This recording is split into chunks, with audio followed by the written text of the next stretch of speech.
Good morning, everyone. As we get into college, we always hear the word learning.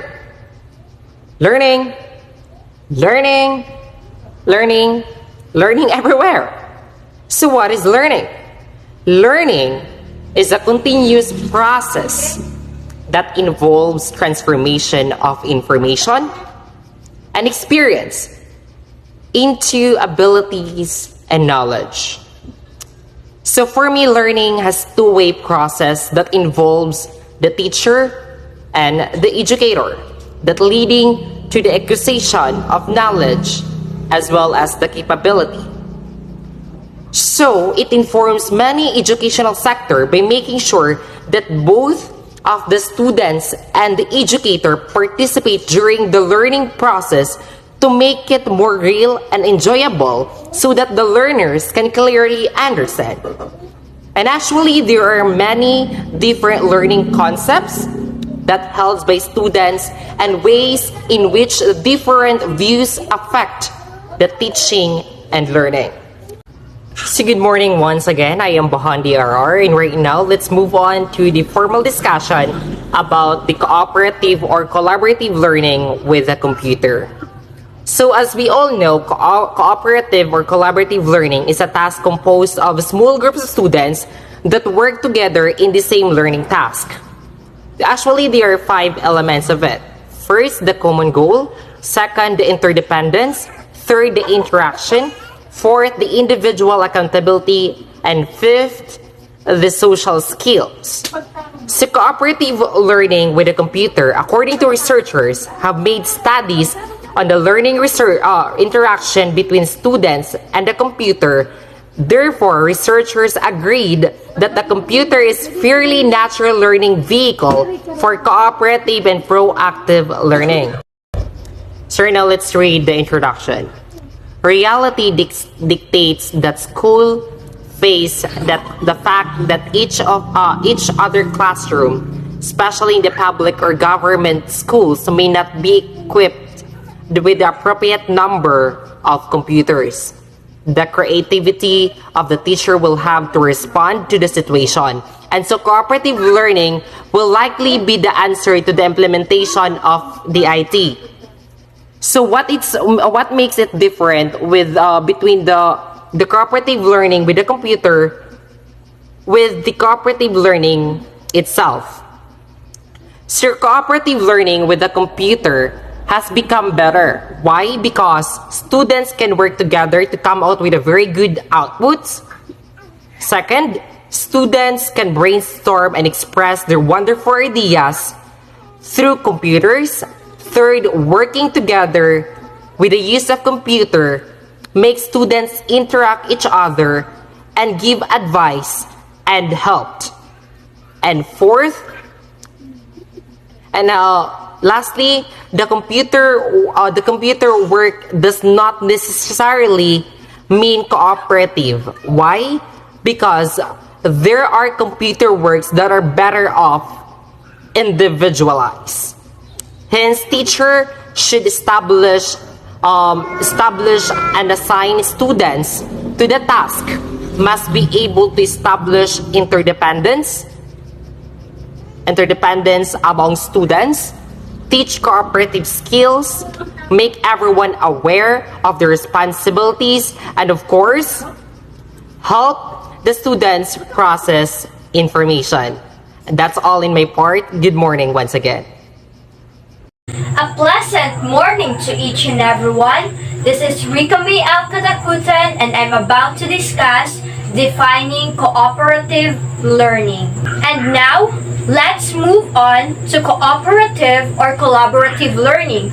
So from the word itself, cooperative or collaborative learning, you can understand it immediately, right? It only means that we are going to collaborate and cooperate together in learning with computer. And these are the definition of cooperative or collaborative learning.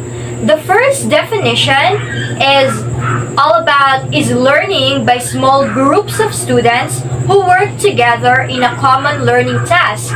So what I've said a while ago, that it is a group of students who work together cooperatively and collaboratively. It is also called group learning, wherein both students are gathered together to work cooperatively together. And now, let's proceed to the 5 elements. So the first one is a common goal. So from the word itself, common goal.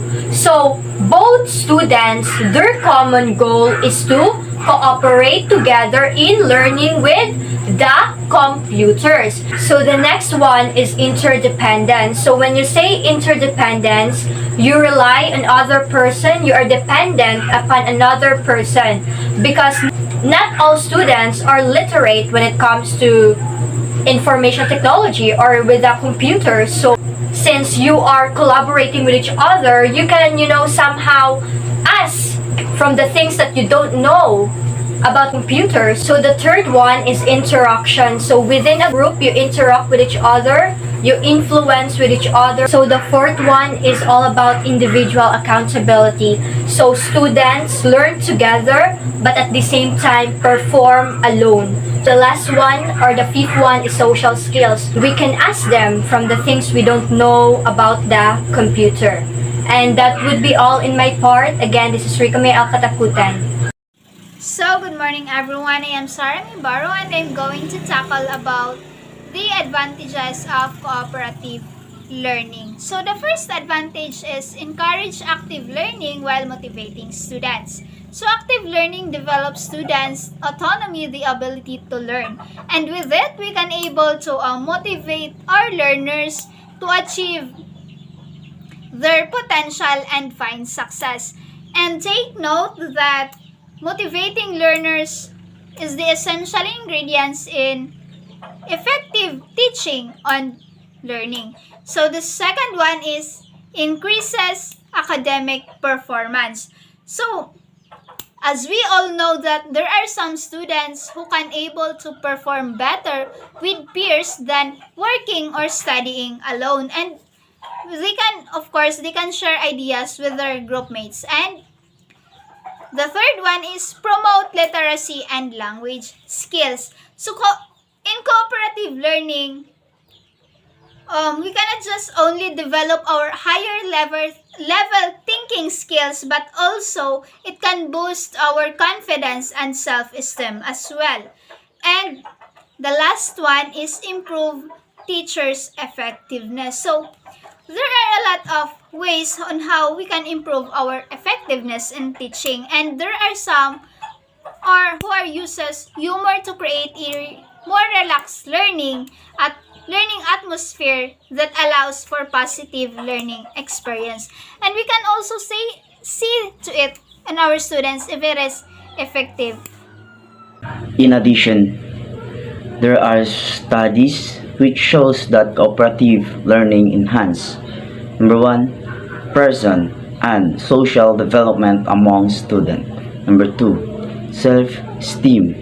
Number 3, social relation between racially and culturally different students. So good day everyone, my name is Chardel Calyet, and for today I am going to tackle about the cooperative learning and the computer.